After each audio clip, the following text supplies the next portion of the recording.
Las etiologías principalmente van a ser infecciosas. Y dentro de esto las bacterias son las más importantes, ¿no? Siempre hay que dividir entre bacterias, micobacterias, virus, parásitos y hongos y ver qué es lo que nos podría producir más fiebre. Tenemos la bacteremia, que por cualquier motivo, presencia de bacterias en la sangre, y eso las mismas bacterias ya son agentes pirógenos. La endocarditis, especialmente cuando hablamos de fiebre de origen oscuro, los abscesos, que hemos hablado ya de los abscesos intraabdominales o los abscesos ocultos. Miren, las infecciones del tracto biliar, que son el modelo más importante para poder hacer el seguimiento de un cuadro no solamente febril, sino un cuadro de tipo séptico, y que va a terminar en falla multiorgánica y una evolución tórpida. Pues, tracto biliar es muy... hay que evaluarlo bien siempre que tengamos un problema de tipo abdominal acompañado de una fiebre de origen oscuro, ¿no? Hígado, riñones, pleura, sinusitis. Mira, como dijimos también, los abscesos retroperitoneales pasan desapercibidos a veces, ¿no?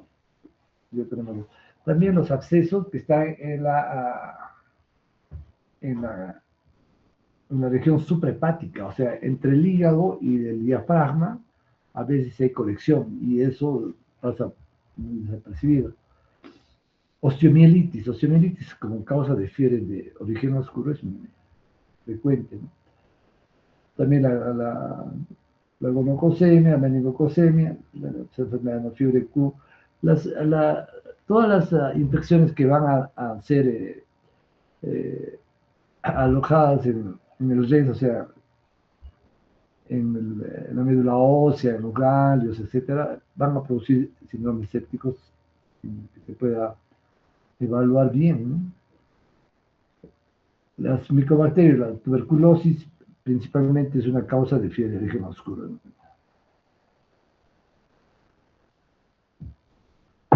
Aunque la fiebre en la tuberculosis tiene una presentación más o menos conocida, ¿no? Es vespertina, etc.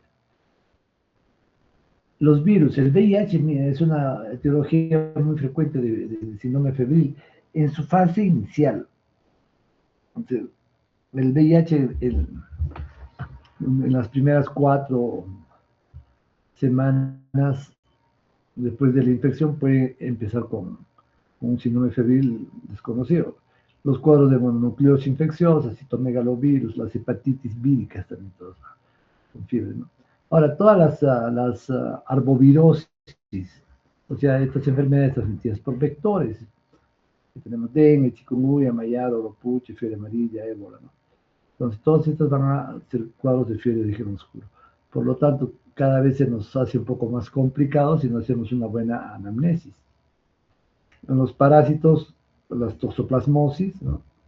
Amebiasis, que pueden producirnos cuadros de abscesos hepáticos, malaria, ¿no? Leishmaniasis visceral, que no tenemos acá, y las estrongiloidiasis. Estrongiloidiasis pasa muy suave, ¿no? Entonces, no son muchos, pero algunos van a producir fiebre. En los hongos, las candidiasis sistémicas, especialmente cándida, ¿no? Candida sistémica, criptococcus sistémica, histoplasmosis, muco, etc. Las que van a ir a nivel sistémico producen fiebre. Y eso es muy común, por ejemplo, en pacientes en infecciones intrahospitalarias, pacientes que están mucho tiempo hospitalizados, recibiendo mucho antibiótico de diferentes categorías, o están también recibiendo nutrición parenteral. Entonces son muy susceptibles a ser fungemias, y eso son causas de fiebre de origen oscuro. Tenemos también las enfermedades o sea, que fuera de las infecciosas, que pueden producir fiebre, las que pueden estar, las autoinmunes, ¿no? Por ejemplo, alergias, toxicidades a drogas, se nos hablaba a noxas como proteínas extrañas. Una de las cosas que siempre en pacientes hospitalizados, que siempre tienen que tener en cuenta, ya hemos hablado, son los pirógenos o los excipientes. O sea, los excipientes pueden ser pirógenos, entonces, pero se pueden encontrar como complementos de los medicamentos como diluyentes, como solutos, etcétera. Entonces, todo eso puede producir fiebre. También tenemos las enfermedades del suero, los trasplantes, ¿no? Las vacunas. El caso de las enfermedades autoinmunes, las enfermedades del colágeno, casi todas van con fiebre. El lupus, la fiebre reumática, la artritis reumatoidea, las miositis, polimiositis. La arteritis del temporal clásicamente es dolor, más fiebre y cefalea intensa, ¿no? Las vasculitis como de Benneger, esclerodermias, etc., ¿no? Hiperglobulinemia. También las enfermedades tromboembólicas, pero las fiebres pueden ser más localizadas, ¿no?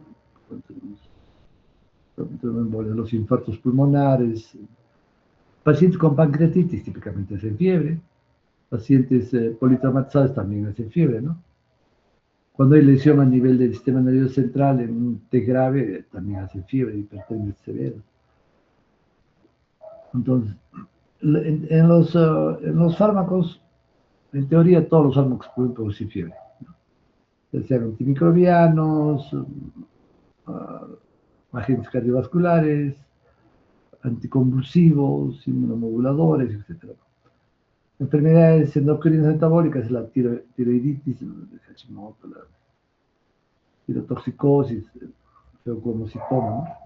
En la neoplasia, los tumores que más producen fiebre son los nefromas, ¿no? Hipernefromas, o sea, los tumores de riñón. Bueno, también colon, hígado, pulmón, páncreas pueden producir fiebre, ¿no? Cuando hay un paciente que tiene ya un tumor y hace una metástasis, se desencadenan cuadros febriles. Los linfomas, leucemias también.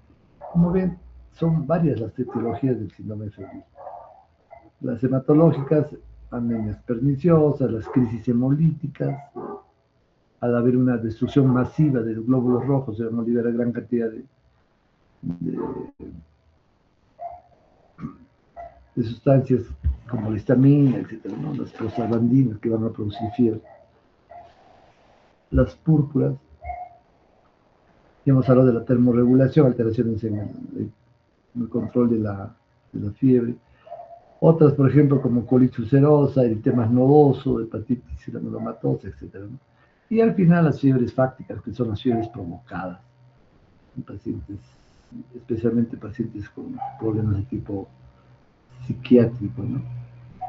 Entonces, aquí hemos visto cómo, por ejemplo, van a activarse a través de los mecanismos de respuesta, ¿no? A las toxinas, mediadores de la inflamación. Hemos hablado de las citoquinas, ¿no? Las toxinas microbianas, ¿no? Todas al final van a terminar en el hipotálamo, que a través de la prostaglandina E2 van a activar a AMP cíclico y eso van a elevar el punto de regulación, de termorregulación a nivel del sistema nervioso central y desencadena la fiebre. Hay que preguntar cuando tenemos un paciente con un síndrome febril qué enfermedades crónicas traen, ¿no? Si traen problemas renales, pacientes con diabetes. Siempre el paciente diabético que presenta fiebre hay que buscar focos, sí o sí. Entonces, a ver, los focos más comunes, ¿no? El pie diabético, podemos tener problemas de la celulitis, ¿no? Por ejemplo, las celulitis malignas externas. Entonces, tenemos que ver si hay algún nivel de inmunodepresión. En las fiebres, por ejemplo, en los pequeñitos hacen hipertermias muy severas. En los pacientes adultos no es tan exacerbada la fiebre. Como un compromiso al menos infeccioso, un paciente séptico más va a estar hipotérmico y más va a tender al compromiso al sensorio.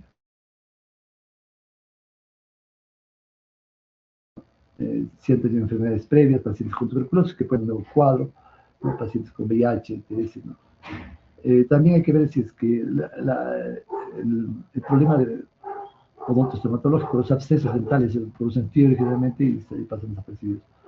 Tratamientos farmacológicos, si es que han estado en hospitales o han estado internados y están haciéndonos una infección intrahospitalaria. Ustedes saben que después de haber estado en una hospitalización, si presentan fiebre después de 48, 72 horas de haber estado, eso es un germen intrahospitalario. Entonces hay que tener en cuenta este tema, ¿no?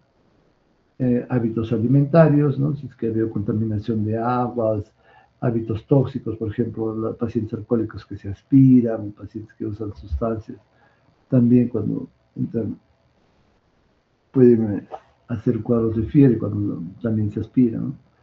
O, por ejemplo, aquellos pacientes que son drogadictos endovenosos, hacen abscesos muy frecuentemente, bacteriemias muy frecuentemente, ¿no?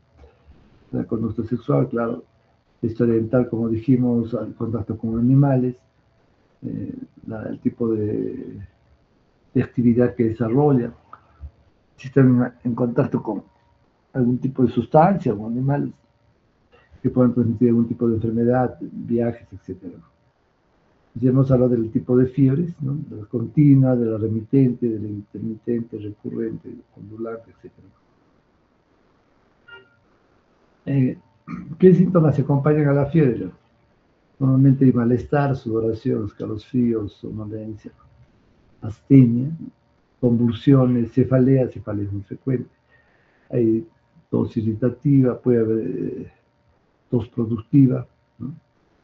Hemoptisis, a nivel digestivo, náuseas, vómitos, dolor abdominal. Normalmente vamos a encontrar elevación de la frecuencia cardíaca y elevación de la frecuencia respiratoria, ¿no?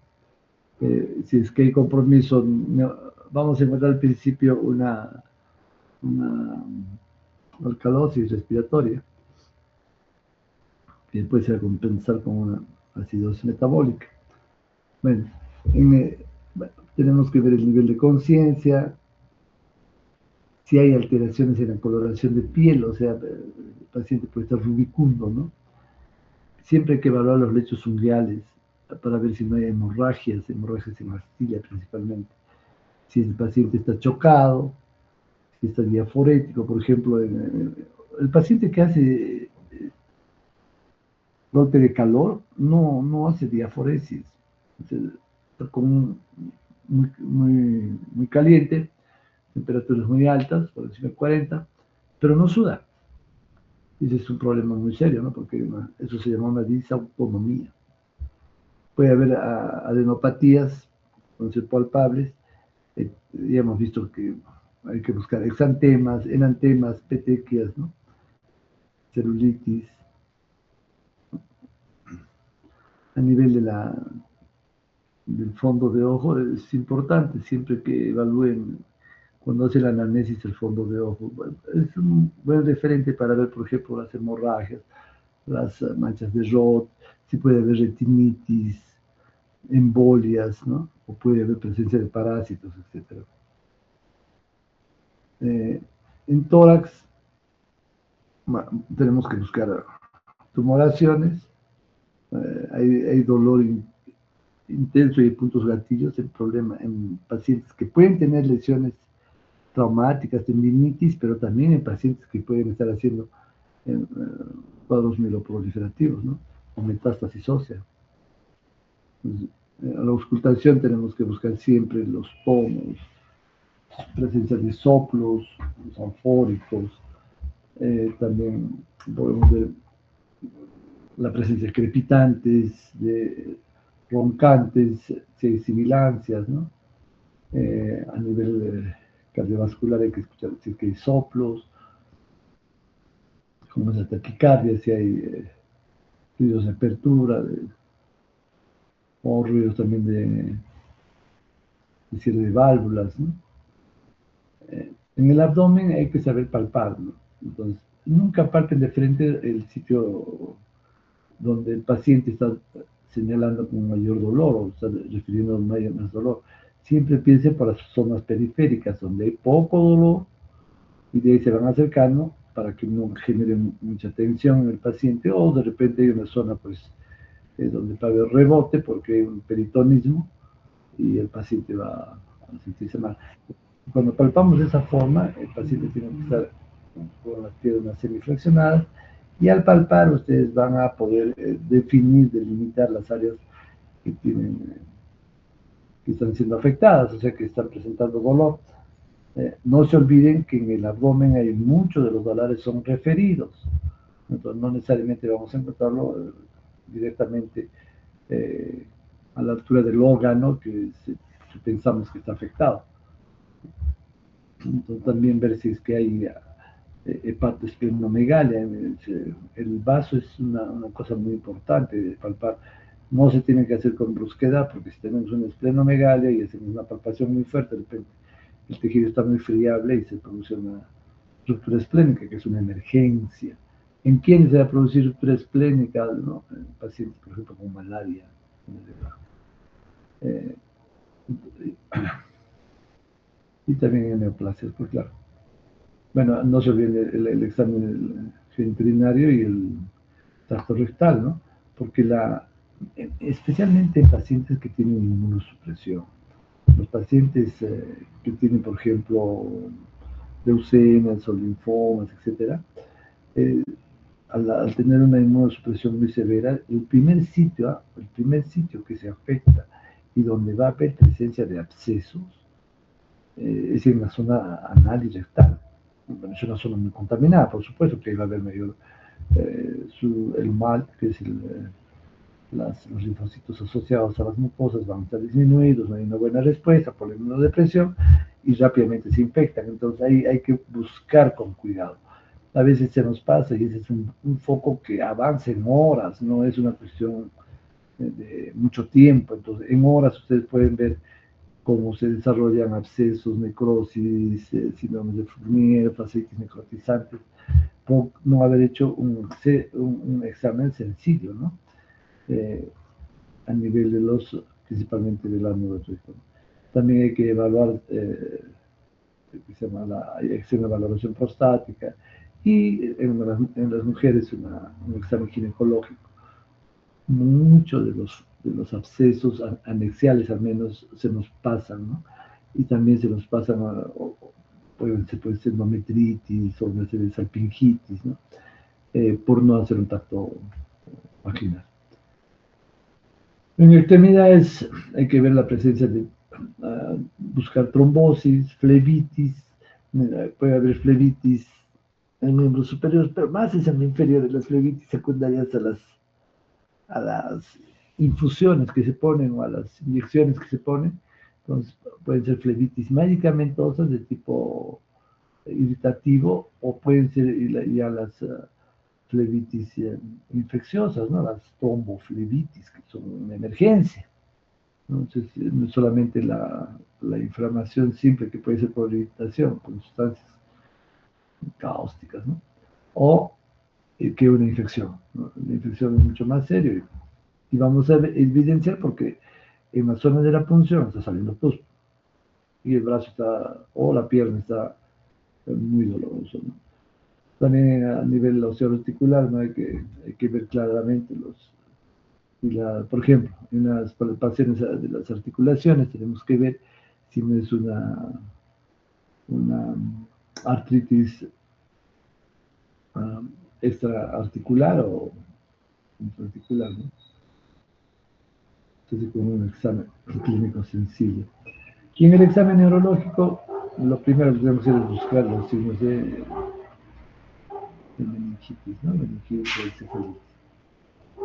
En los exámenes auxiliares, normalmente nosotros tenemos como corte superior a más de 15.000 leucocitos para un síndrome febril, o más del 10% de las formas inmaduras. Esto va más o menos con lo que teníamos como criterio en el CIRS, ¿no? En el síndrome de respuesta inflamatoria sistémica.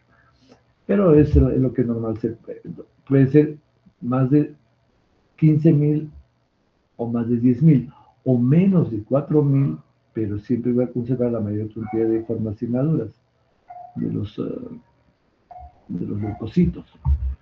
Entonces, la desviación izquierda, que se llama, ¿no? Y esto es un buen indicador, aunque ahora tenemos otros más, pero es un buen indicador de los leucocitos y la desviación izquierda. La leucopenia, bueno, como dijimos, va a ser más con problemas de tipo viral o problemas de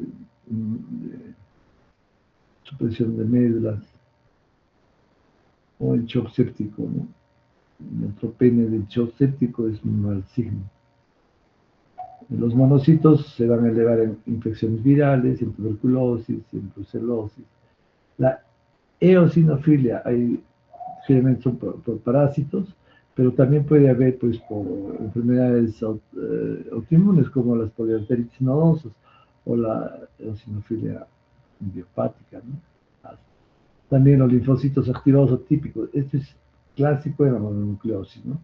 Entonces nos va a informar como linfocitos activados o atípicos.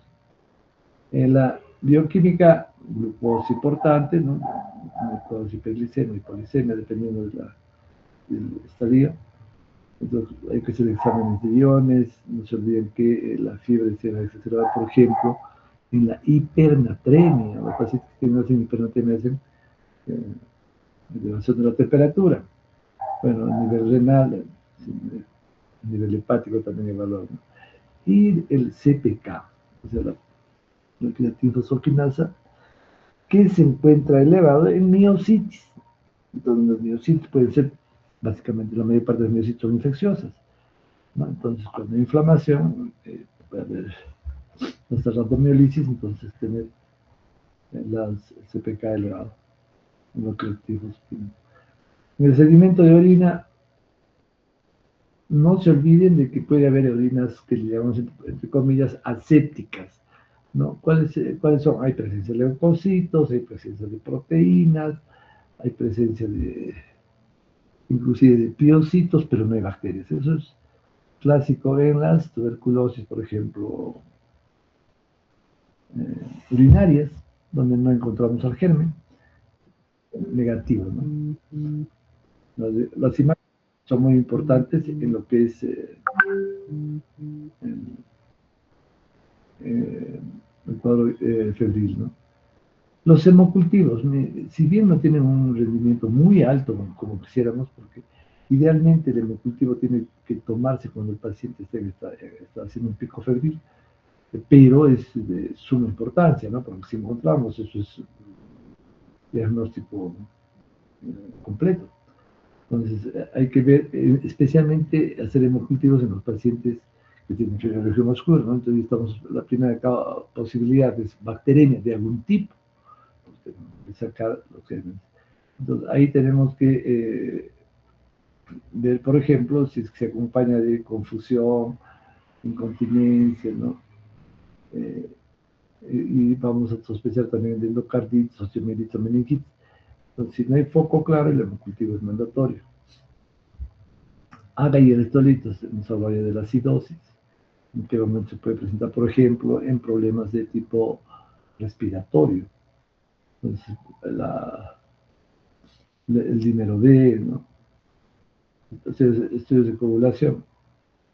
La velocidad de secreción globular no sirve como como un biomarcador. Es muy sencillo de hacer, ¿no? Entonces, va a estar elevado en la arteritis temporal y en la polimialgia, pero también se eleva pues, en cualquier proceso infeccioso. Es inespecífico para las infecciones. Lo que sí más o menos vamos a usar para infecciones regularmente es la proteína C reactiva y la procalcitonina. Estos dos son importantes, o sea, están dentro de los biomarcadores de mejor uso. ¿Por qué? Porque su elevación es muy rápida y también su declive, entonces no son marcadores o biomarcadores que van a estar mucho tiempo a nivel del torrente circulatorio. Entonces, ya hemos dicho, el PCR nos indica la gravedad de la infección de cualquier tipo, pero el PCT es mucho más específico, nos indica si es que hay infección bacteriana.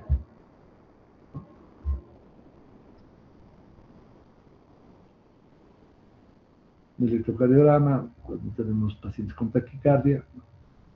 En algunos casos, miren, esto es interesante, les voy a repetir, bradicardia puede existir en tifoidea, en Bruselas de Pospida, ¿no? Generalmente hay taquicardia en todos los procesos febriles, ¿no? Puede haber bloqueos en fiebre reumática porque en fiebre reumática hay una miocarditis, ¿no? O puede haber también arritmias en pacientes con pericarditis o con miocarditis. El ecocardiograma, idealmente ecocardiografía, pero tenemos problemas de sospecha cardíaca, ¿no? Bueno, el examen citológico, ¿qué vamos a pedir?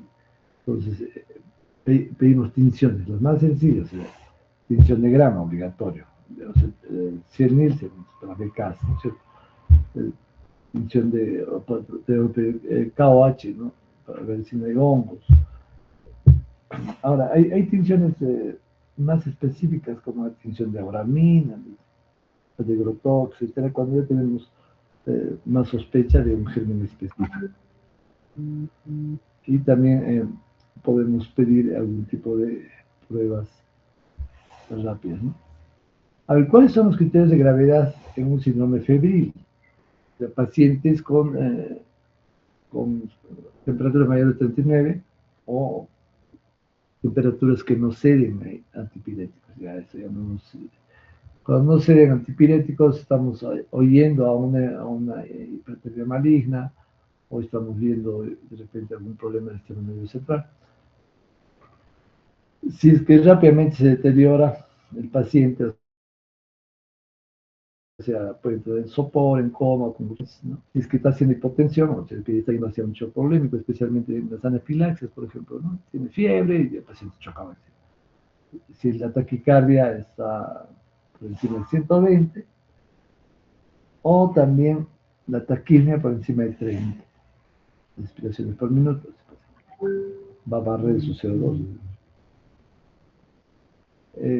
Si hay alteración de la conciencia, especialmente en ancianos, en embarazadas, y si sospechamos de infecciones nosocomiales, ya hemos hablado de eso, o si tenemos sospecha de infecciones graves que estén afectando a órganos importantes. Cuando hablamos de eso, hay que pensar en pacientes que están haciendo compromiso de un órgano que va a poner en peligro la vida.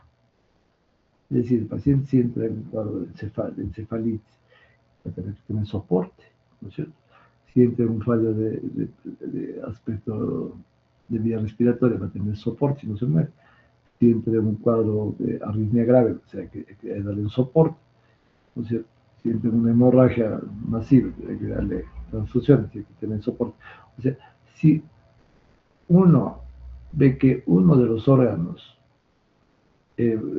por su disfunción o por su anulación por la enfermedad, va a comprometer la vida del paciente, ese es un órgano vital, pues como se llama, ¿no?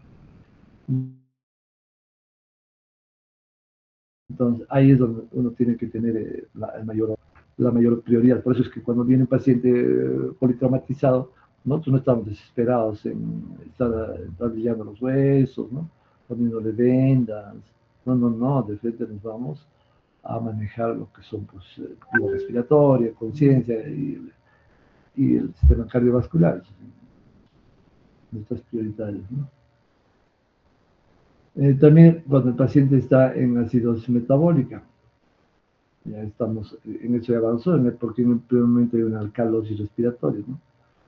Se barre el CO2 y todavía con elevación de la presión arterial de oxígeno. Entonces después cambia.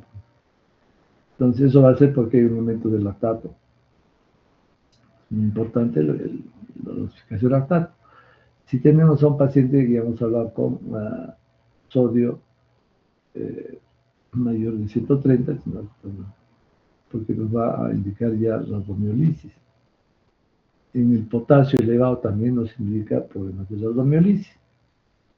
Insuficiencia respiratoria, cuando la presión de oxígeno es menor de 60, eso ya lo hemos visto. Bueno, son cuestiones de severidad, el paciente tiene que entrar a ventilación mecánica, pero esto lo manejamos mejor con el PAFI, ¿no? De que el PAFI es la presión arterial. Esto lo vamos a volver a repetir cuando hagamos shock. El PAFI es la relación de la presión arterial de oxígeno sobre la fracción inspirada de oxígeno, ustedes saben eso. Entonces, si eso se eleva, el paciente cada vez va a requerir más soporte ventilatorio, insuficiencia renal, también si la creatinina está por encima de 2.5 o el paciente está oligúrico o anúrico. En la función hepática, miren, se consideran las bilirrubinas mayores de 2, aunque otras escalas consideran las transaminasas, ¿no? La TGP principalmente. La elevación del PCR y del PCT, ¿no? También es un criterio de severidad. Los leucocitos ya hemos hablado, la neutropenia también, anemia y trombocitopenia.